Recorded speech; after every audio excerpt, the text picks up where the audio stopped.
Welcome to the E-commerce Badassery Podcast, the place for scrappy female entrepreneurs who want to learn actionable steps and strategies to grow the traffic, sales, and profit in your e-commerce business. I'm your host, Jessica Totillo-Coster, a 20-year retail veteran who spent 3 years as the only employee of a 7-figure online store. That shit was crazy.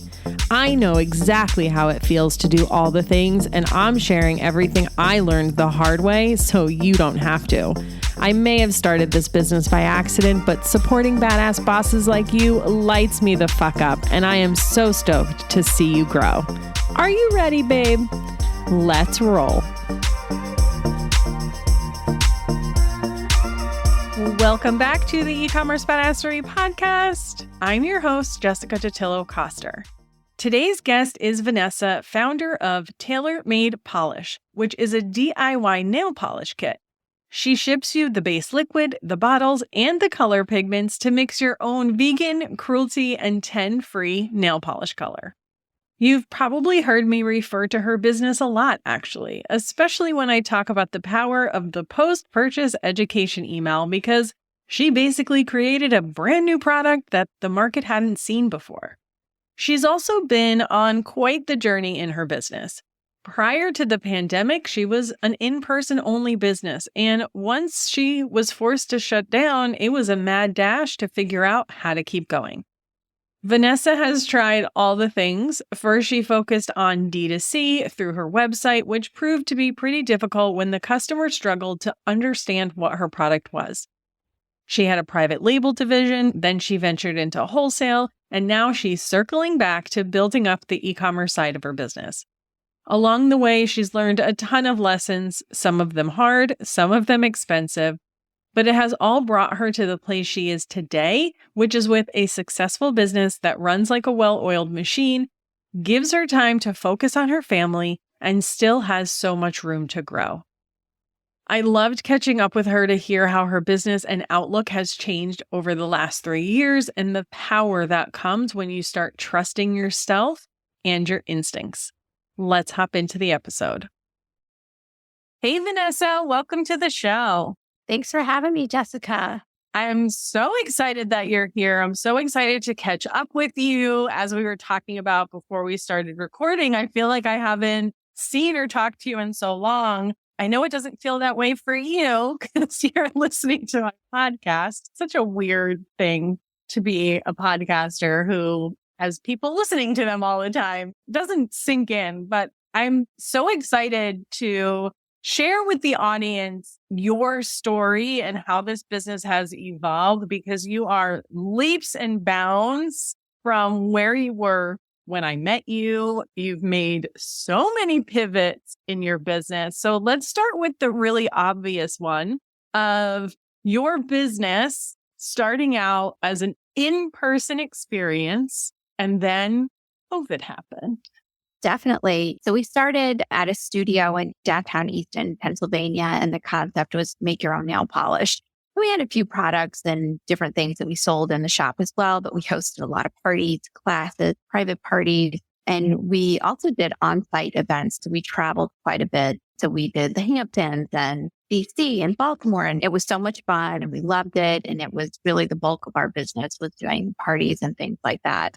And then the pandemic happened and we had booked out, I want to say roughly about 3 to 4 months. So weekends were obviously jam-packed. We had just moved into a different studio so that we had private rooms. So then we were booking more than we had in our first studio, which was great, but we had to cancel everything. And we were closed down for 3 months, mandatory shutdown, 3 months. And so it felt like during that time, we really had to look at what our long-term was going to look like. But we pivoted with some of the products that we had and took everything to make your own nail polish. And we were literally putting it in Ziploc bags, shipping it in a shoebox. A large percentage of the reservations that we had and the parties that we had still wanted to try to do something over Zoom. So we were just kind of making it work. And when I say we, it was me, my husband, and my son, because nobody could come into the shop. So we were just figuring it out. And that word started to travel. So we were able to kind of hold on because of that. But that's what slowly grew into our kit. And I think at that time that the thought was, we don't really know what's going to happen. What if some other virus comes? What if we have to shut down again? All of these different things. And I really was not set up in terms of shipping, except for some of the white labeling that we had done, which is a very different process. But having a product where you're replicating the same thing, it's not like we're making a cake. It's like you have all these ingredients and you need to have the space and have a process and have all these different things that we had never shipped out of our studio before. We had never done that process where we weren't there in person and hands-on and being able to help and to instruct and educate and talk about and being with someone one-on-one during that creative process. It was a huge change for us, writing instruction manuals, and it was very different. I don't remember exactly when I met you, but you did already have the kits by then. And there was kind of two main things that we did together. And I don't remember which one came first, but we obviously did your email. And that was so heavy on education about once you get this product, what do you do with it? Here are the videos to help you. And don't worry, you can't mess it up, because we knew that that was going to be a hesitation for people. And then there was also the getting you off of WordPress and onto Shopify. Like I said, I don't remember which order that was, but I just kind of remember thinking, poor Vanessa is in literal upheaval in every aspect of her business right now. But you know what? You just did the work. You took it all in, you kept moving forward, and I think you navigated that all with really amazing grace. So just a round of applause for you, because I think I would have probably broken down and just been like in the fetal position, screw this whole business, I'm done. But you just kept going. Yeah, that's funny that you say that. Well, I remember it very clearly. I did not know what to do. I was in like a WordPress hell.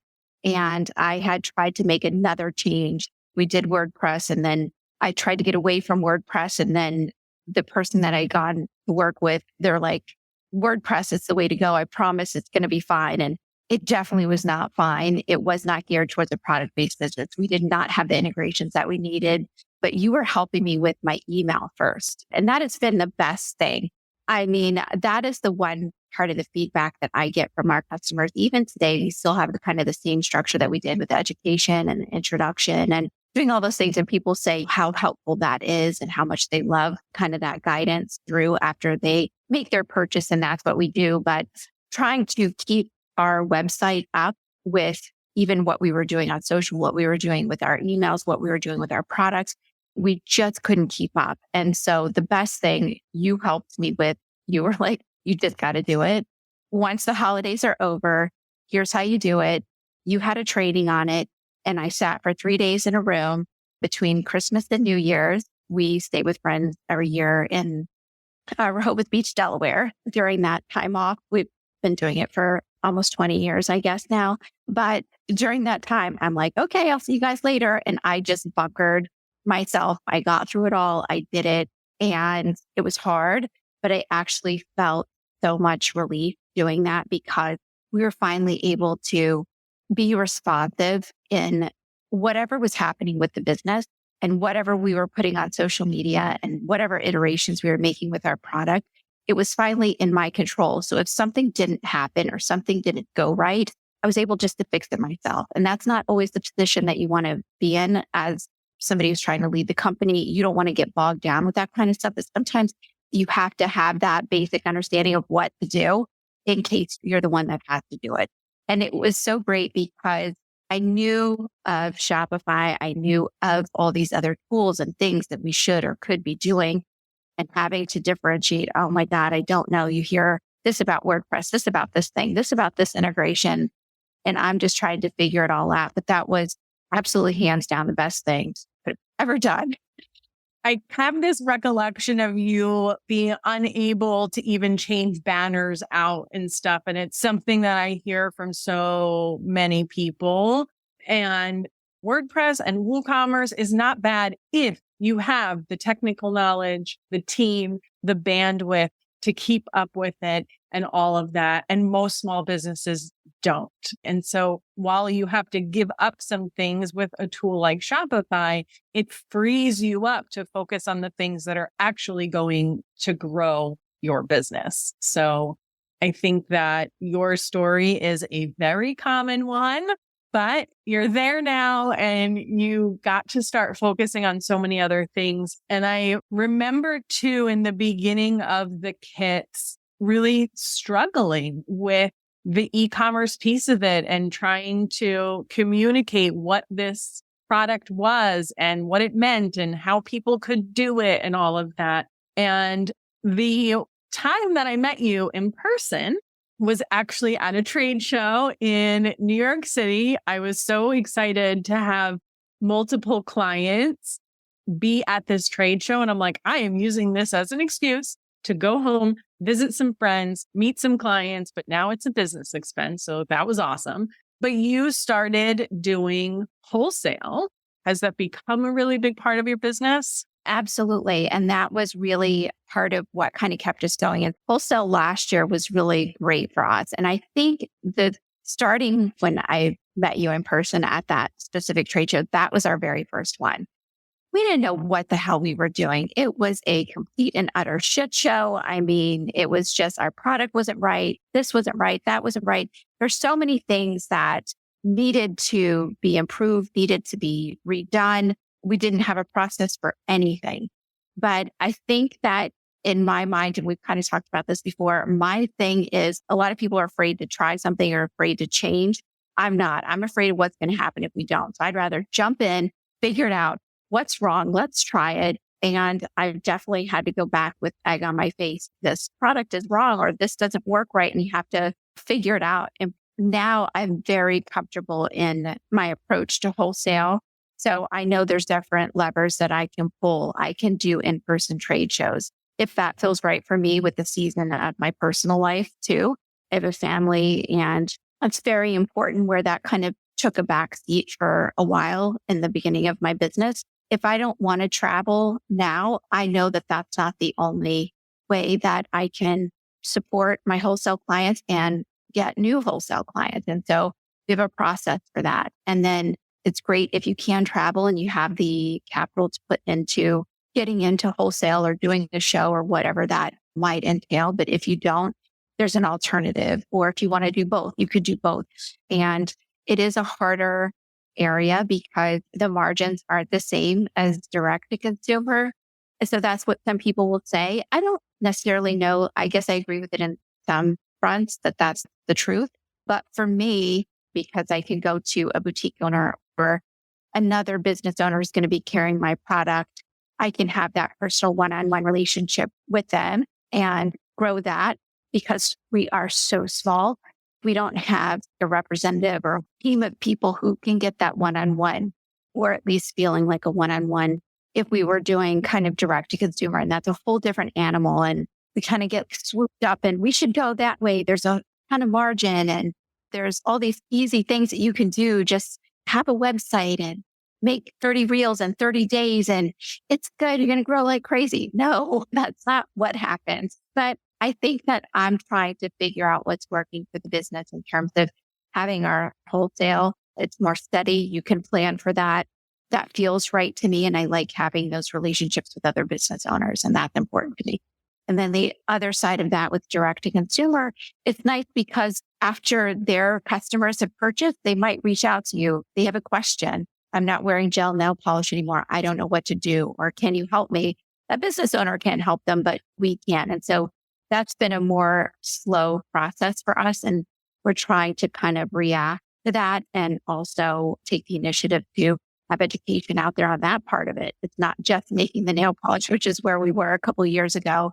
Now it's the total nail care and the natural nail journey that someone might be starting and just having the ways that we can support all the different customer bases we have. And I think for a product like yours, there's education involved in that. And there's so much power in having your kit in someone else's store where that person can sell it to the customer, make them comfortable with it, do all of that onboarding for you.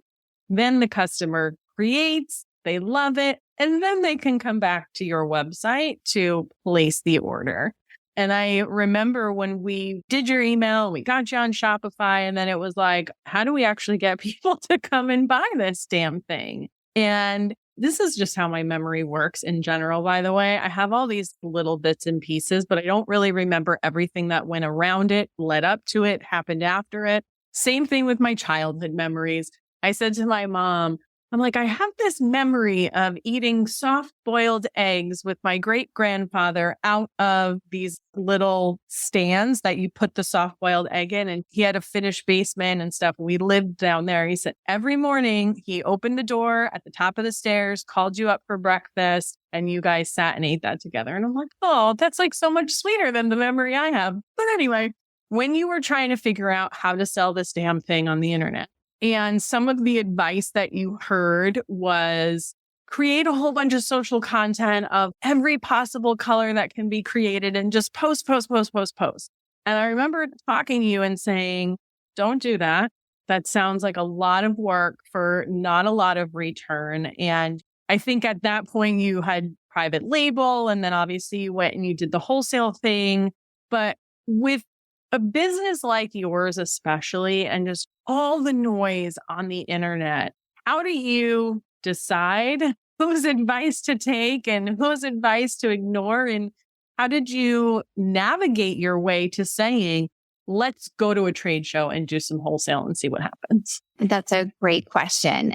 We started working together in 2020, and some of the things that were kind of being thrown at me like all at once, it was because everyone's kind of in a panic for that, what to do during the pandemic. But that still happens at least weekly. And back then it was a lot more, but I feel like I can navigate it better now because I did try all the things. The circus clown at the circus. I'm doing all the things, marching around like an idiot, try and fail and figure out what's working. But I think my general way of thinking is I'm afraid to not do something more than I'm afraid to do something. And so I was trying them all.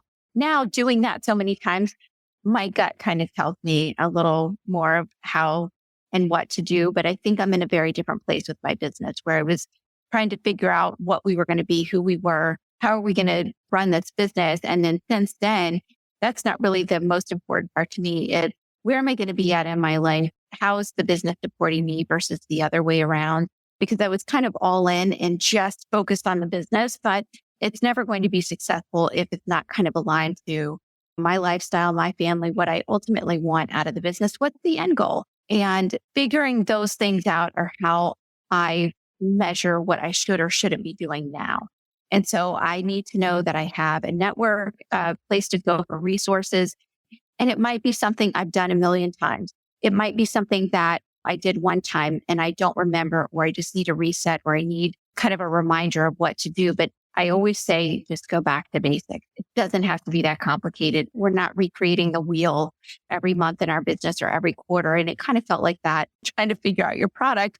That's a whole different thing. But when you're running your business, you do need to be open and to try new things. You can't not be changing. You can't not be iterating. The processes to run your business are always going to change because we're in a digital world now. And you do have to respond to those things. But a lot of things are thrown at us. So figuring out what feels right, if it feels like it's going to be a ton of work and it's going to take many, many hours or many, many weeks or many, many months, I'm looking at that opportunity or suggestion or advice with a completely different lens than I was a couple of years ago, because I did try to do it. I would stay up all hours of the night trying this. Does it work? How do I do it? And now it doesn't have to be that complicated. And you can't do all the things. What's going to fit? That's one of the things I do like. So I'm still using your Prepare for Black Friday holiday content. I follow that to a T, and it's just like the nice reminders that are in there. You're not going to be able to do all of these things. What is going to work for your business? Pick and choose the things that are going to work for you. And some things will work for us last year that aren't going to work for us this year. We have some data from last year that's going to really help us make the better decisions. And now maybe we have some room to try something new. And just trying to figure those things out. I mean, I think if people listen to their gut versus all the voices that are coming at them, it's like kind of take a step back and just be comfortable with just trying only a couple of things. You have to try all the things and what makes the most sense. Think about it logically. And I think too, just because you do something one time and it doesn't work, doesn't mean it's not going to work the next time. And also, just because you did something that worked once doesn't mean it's going to work every time. There really is no pattern to this. Unfortunately, if there was, everyone would have $1 billion business. But there are just so many variables, and the consumer behavior is changing and people's tastes are changing. And there's so many things outside of our control. And we've talked about 2023 has just been a really fucking weird year for a lot of businesses. And we're going into an election year, which always makes people wonky. And so I think you just have to make the best decisions you can make with the information you have at the time. That's literally all we can do. And keep doing more of what works, let go of the things that don't, but just keep iterating and testing. And I think you've done a really great job at, is navigating even the word? I guess, but you keep doing the damn thing. I think that there's a part of me that does like that. And I do like to iterate. I do like to continuously improve things. That's a double-edged sword in and of itself, but I feel like I'm finally honing in on what makes sense and being able to do that. And that is always keeping the customer's perspective and their experience in the back of my mind with those decisions, and not somebody who's trying to give me advice on how to run my business. That's number one. And then number two, I would say long gone are the days of me even remotely listening to someone who has no idea what it's like to do the things that I do in my business. Somebody who hasn't worked in a product-based business, somebody who hasn't sourced a product, all the ingredients, put it together, figured out how to make it, figured out how to change it, all those things. That's another filter that you can put on all the advice you're getting and deciding what to do. Has this person really done what I'm doing? Do they truly understand the challenges in my business? And I think not only just with the product and the digital space and all of those things, there's a whole other layer of people saying, well, you should do this.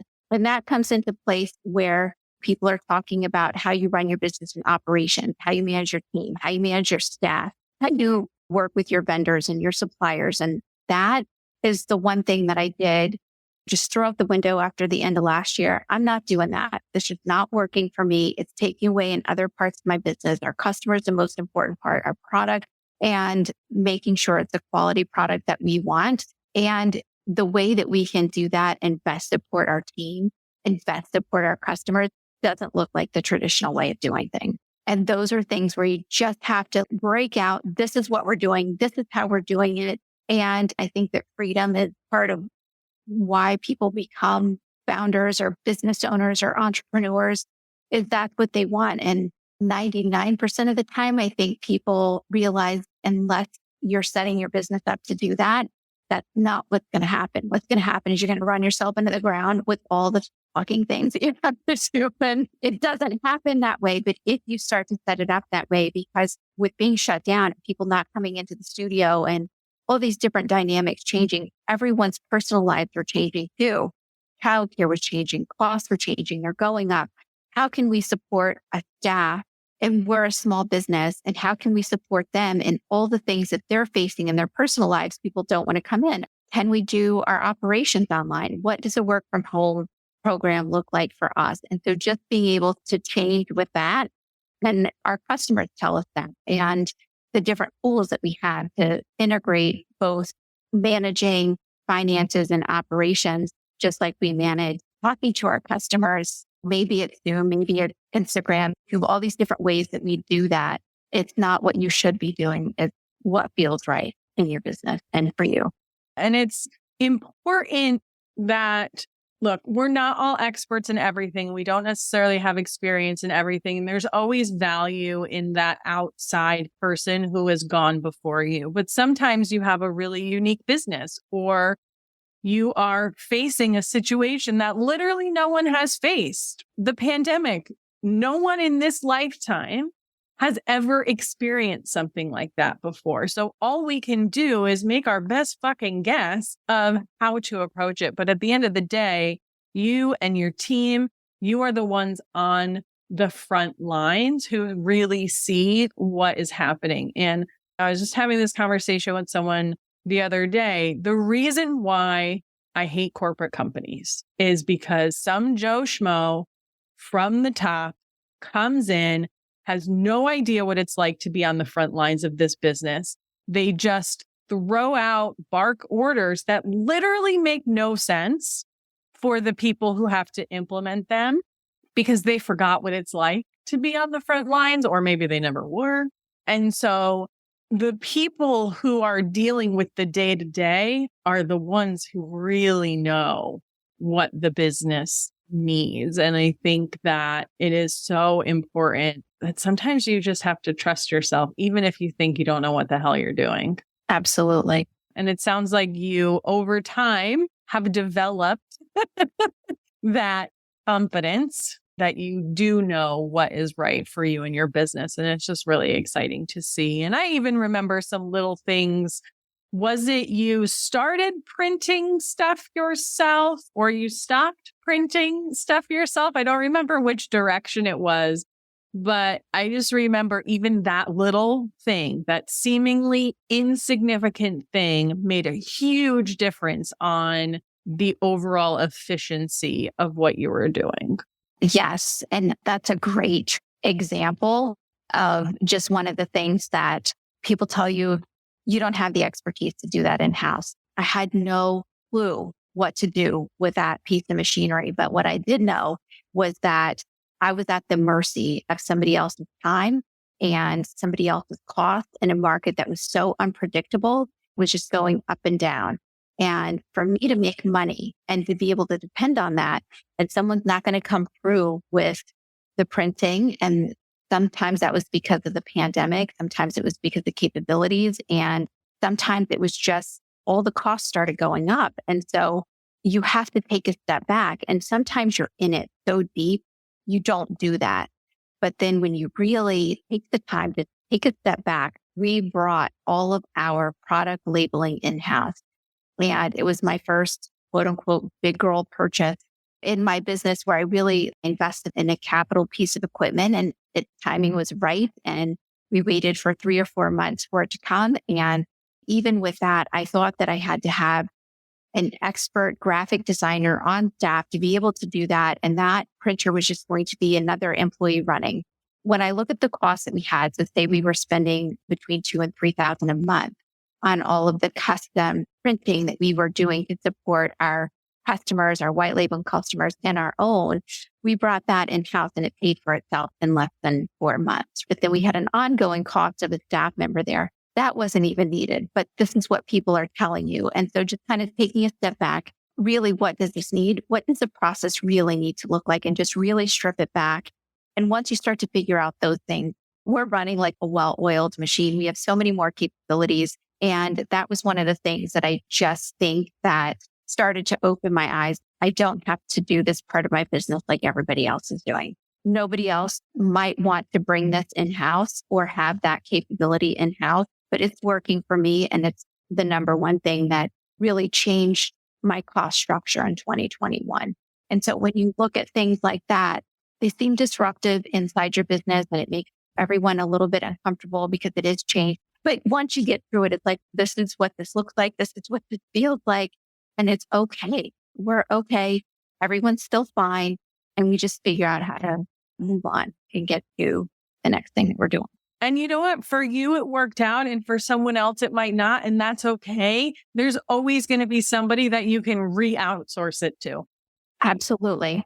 Someone else that wants to buy that machine, you can sell it, get some of your money back. It's worth it to just give it a shot because the upside could far outweigh that transition period and you may not know until you try. So it's just been really cool to watch and see how, I mean, your product bucks the norm. I don't even think that's a real saying, but you get what I'm trying to articulate here. And so whoever thought to put the ingredients for nail polish in a box and ship it to someone so they could make their own? That's not a thing. So it makes sense that you would just continue to disrupt the norm in your business, which is super freaking cool. And I love it. Are you still doing private label or have you let that part go? So I do that very selectively. Some of my long-term customers, I do that or one-off type of thing. It's not the part of the business that's kind of humming along like it used to. It used to be something that we really depended on, but there's a lot of moving parts and that is a made to order type of thing. And so we don't want to be so dependent on that because if anything changes, we just want to get to a place where we're comfortable with that.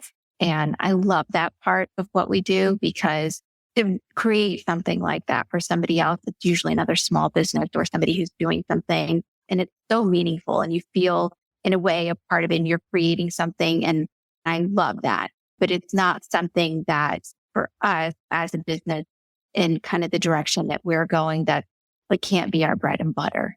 And that's okay. It doesn't have to be. When it becomes your bread and butter, or you focus on it in that way, you lose some of the joy in it. That's right. If that's your favorite part, protect that and let it continue to be your favorite part and be really selective with it. Because once it feels like a job, it's like, oh, I don't want to do this anymore. Sucked all the joy. That's what happened to me with fashion and styling. I mean, I used to sleep in my new shoes as a little girl. Like that was my path. And then when it became the thing that was responsible for my livelihood and keeping a roof over my head and food on the table, it was like, oh, this is not joyful anymore. I don't want to do this. And now I get to just do it for the joy and not for the need. Very different experience for sure. It is. I think that's the truth in different parts of my business as well, like the parties and the one-on-one and all the different parts. Too much of any one thing is not great. And so figuring out what it looked like in terms of this part and that part of the business, I'm comfortable in that space and being able to flex in one area versus the other. Oh, that's so amazing. I love all of that. So what is the go forward plan for TaylorMade Polish today? Is it wholesale, direct to consumer mostly? I think both of those parts in the customers that we have been getting because of where our products are at wholesale, Uncommon Goods and some of our retailers like that, we're reaching more people. And as more people become aware of us, and it's still like you think that how could someone have been on their website and not have heard of us or something like that? And then it's like, oh, we've been on there for a couple of years now. And then they're like, oh, I just saw you on there. So there's so much more to do. We've only scratched the surface. So I don't know what the ratio of wholesale to direct to consumer looks like, but for us right now, it looks like supporting the end customer and making their own polish. And I think some of the haters and stuff that are on social media, they'll say like, oh my God, seriously, you can't find a nail polish you already like. But that's not what it only is. And I think those people who really resonate with being able to design something, make something that's meaningful to them, they're the people who take a little bit more out of their general experiences in life and want to try to do something themselves.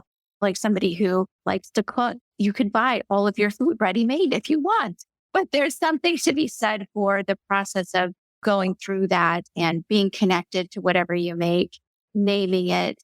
And it's something that you're not ingesting it. Please don't do that. You are wearing it. It is going on your body and people, I think, appreciate that part of it. So it's just being able to connect with those new customers is really a big focus for us right now. I love that. And the cooking thing, me and my husband are the complete opposite. If I could have somebody make my food for me every single day, I would literally never cook again. I find no joy in the process of cooking. He loves the process of taking a recipe and making it his own and just like, oh, I'm going to put a little bit of this and a little bit of that and like, see what happens. He enjoys that. And we're all different and screw the haters and people on the internet. They just need to go find something else to do with their time instead of hating on other people. Like, I just don't get it. We're good. There's so many people who love the process. We're totally fine. But it's funny. I mean, some people feel that way or think that way, and it's a new concept, and that's fine. We're not for everybody, but we are for a lot of people. So those are just the connections that we're really leaning into and enjoying and focusing on now. And that's so important. Everyone listening to this podcast, there are people that hate you and think you're dumb and hate your business and your product. And guess what? Those people don't matter. You can't be for everyone. You don't have to be for everyone. And repelling the wrong people is just as important as attracting the right people. And I think every small business owner needs that reminder on a regular basis, because it can be really difficult to run a business on the internet. So thank you, Vanessa, just for being so open and honest and sharing all of the things. What I like to do with every single guest that I have on the show is to have the real talk, because e-commerce is not all sunshine and rainbows. Being a product-based business owner certainly isn't. So over your time running Tailor Made Polish, what would you say is your biggest failure in business so far? There's so many. I would say it's definitely listening to all the advice. I think I should have stopped that when I realized that trying to do all the things wasn't really working. And the reason why is because some of the failures that come out of that are, like, one of our biggest one was the packaging for our kit, and leaning into that so much, thinking, okay, we knew this was the path that we were going down, and feeling like we had to get the best sauce and we needed to do it this way because that's what other people were telling us. Invest in this, and you get your plates for your boxes and the custom sizes and all these things. And we really made a larger capital investment than we should have. And we ended up iterating the process and the product itself. And so those are completely irrelevant now. I think listening to that part and not being able to distinguish then, I'll never make that mistake again. But I just think being able to identify that was one of the things. It was a big setback for me, but I learned a lot. I don't regret any of the failures at all. I think I needed to make, and I still need to think about more, unfortunately. But it comes with a hefty double-digit price tag that you're just kind of like, what did I just do? And your boxes are way smaller now, I think. Oh, yes. There's so much less, but you can listen to what other people say, but you need to do what makes sense for you. And that's the biggest thing. Even when you are trying to do the right thing and be objective and listen to everyone's advice, maybe it should, maybe you shouldn't. Sometimes you don't know until you've already made the decision. I do actually have a podcast episode on this because I get caught up in this too. I'm also looking at experts and other people who do what I do, and, well, how are they doing it? And what is their advice? And we're all giving advice based on the experience that we've already had and the little bit that we know about your situation. And so I will put a link in the show notes to that episode. I can't remember the number, but it is kind of talking through how to question pretty much any piece of advice someone gives you and to take it with a grain of salt. And remember, this is not to shit on online educators or business consultants or anything like that, but we all have our own agenda too. We're trying to sell you the product that we have because we also need to make money. So it's not that we are necessarily trying to doom you or like screw you over, but in our perception, our lens, this makes sense to us for your business. Obviously, if you're working one-on-one with someone, they're going to be much more tailored to your specific business, but we're all CEOs and we have to be discerning. And sometimes we have to learn the hard lessons. I learned a lot of hard lessons when I have my brick and mortar business. I've had a lot of hard lessons since I've had this online business too. So it's just part of the journey. On a more positive note though, what has been your biggest success so far? I think my biggest success has definitely been just peeling back the layers of my business, why I started, and figuring out how it fits into my life and not the other way around. That's been my biggest success, because from the business, you want it to not only be able to obviously provide a way of life for you and fund your family and all the things that you have to be and pay for and do and need to exist. But also, I think is important for fitting it into your family, fitting it into your friends. What ultimately do you want your life to look like? And I struggled with that. And I think probably there's a lot of entrepreneurs that do. And it's just, I've hit so many kind of challenges and breaking points. Even at the end of last year was a really tough time. We had our best year ever, and your work-life balance, and I hate that term, but really it was just non-existent. And really figuring out that you can do what you love, you can make an impact with your product and connect with people in your business the way that you want to, and not have it overtake everything else. I didn't have that. So it's a huge success for me to be able to figure out how to do this part and make it work with my family. And that's been the biggest thing. Any responsibility that we have, that is the hardest thing. And my husband and I, he's also an entrepreneur, and we both work from home and we have our offices, and it never really turns off. And so we are still learning how to step away. It's so different versus you work in an office. You leave the office, you go home, and it's done. When it's your business, it's just on your mind all the time. So I think that is a work in progress for most people.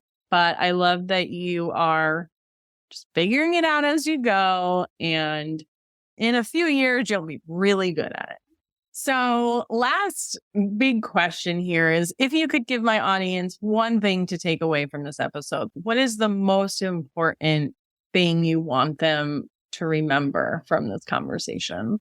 I think I would say, aside from the cliche, trust your gut. It is really hard to do, but just get really comfortable with being uncomfortable and feel all the things, and maybe listen to a certain number of them, but don't be afraid to go. Don't be afraid to change. Don't be afraid to drop something and do something else. Just truly don't be afraid, because I feel like every time that I've done that, it's gotten me to the place where I should have been in the first place. And if you hold on to something for too long, it'll only hold you up. So don't be afraid and go where your gut tells you. You could always go back if you need to. You can. But you probably won't have to. All you'll think is, man, I should have done that sooner every time. One other thing that I wanted to actually talk about, I should have done this before those questions. We're just chatting away here, is, so you are a lounge member. And I referred to you before we started recording that you're sort of a background lurker, which I really love, because creating the lounge, yes, the community portion and getting that support and coming to the live calls and all of that is a big part of it for those who need it. But it's also created in a way to just be a resource versus you have to be here every week, every month, make progress. That's not how I created it. So kind of love that you're just there in the background. And why the lounge? How do you use it in your business? And what would you say to someone who was kind of sitting on the fence or maybe worried about not being able to keep up? And I have air quotes there. I'm so glad that you asked that, because I think the thing is, depending on the season of your business, you're going to need something different from the lounge or a community like that. I'm not in the place in my business where I need the community or I need to show up, but I need to know that I have the resources. I know that there's going to be people there when I need them. I can step in and out. I can have a Shopify problem. I can have oh, how about this? Or I can need some accountability maybe, and I could step in, and at any given time, it's set up in a way that you don't have to follow along with every single thing that's happening. You can give input where you might have some expertise and somebody else is going to chime in. You're going to be in there. And then there's a ton of resources. I mentioned this to you, the holiday resources. I have it printed out. I have all my notes on it from last year, this year, and just going in and using those. That's how I run part of my business. And that's what we do. And I want to be a part of that, not only because I know it's like, here's my go-to resources, but in case something else happens, I like knowing that it's there. I think in this part of my business, I'm doing what feels right. And I'm doing what I need to do to be able to run my business efficiently and what's working with me right now. There probably will be a time where I'm stepping in and I want to come to all the lives and all of this and all of that. And I was trying to do all of those things all at the same time, but that's not the season that I'm in right now. I know when I need that, I'm going to step back in and start participating. And I'm going to want the connection with other founders and other business owners. And that's going to be really important when I'm doing something new with my business. And I'm going to need that so I can step in.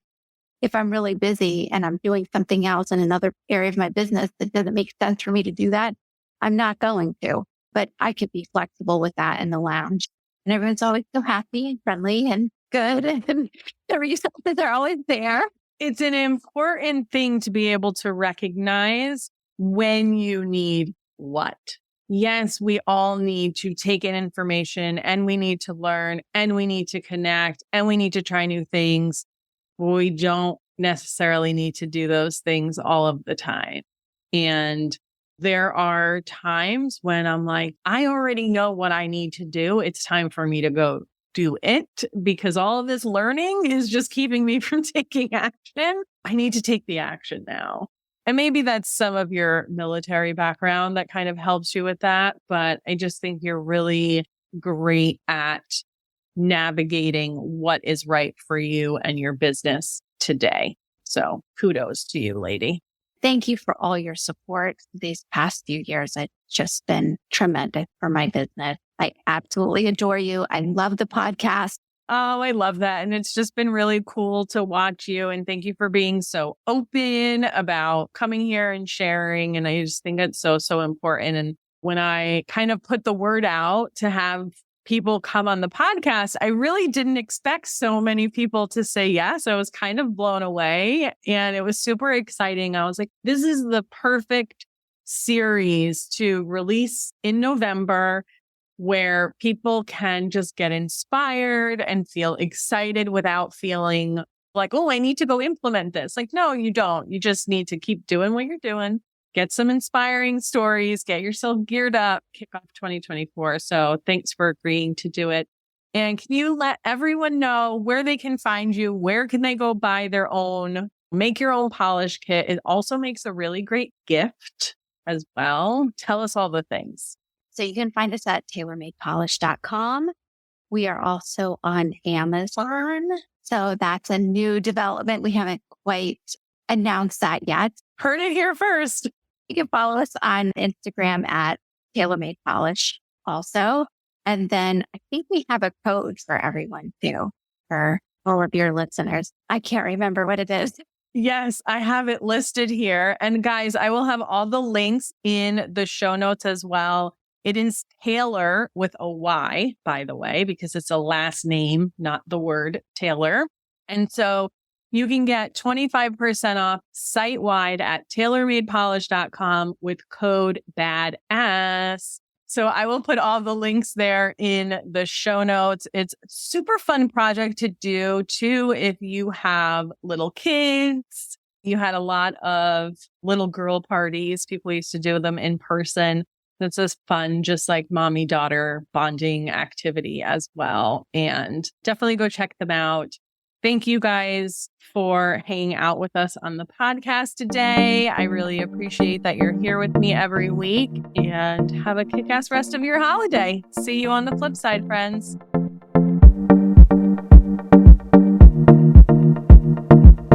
Thank you so much for listening to today's episode. If you like what you heard, I'd be so grateful if you'd leave a review on Apple Podcasts and don't forget to subscribe so you never miss an episode.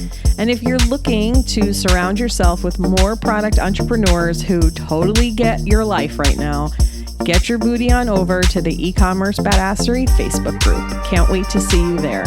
Until next time, e-commerce friends, stay badass.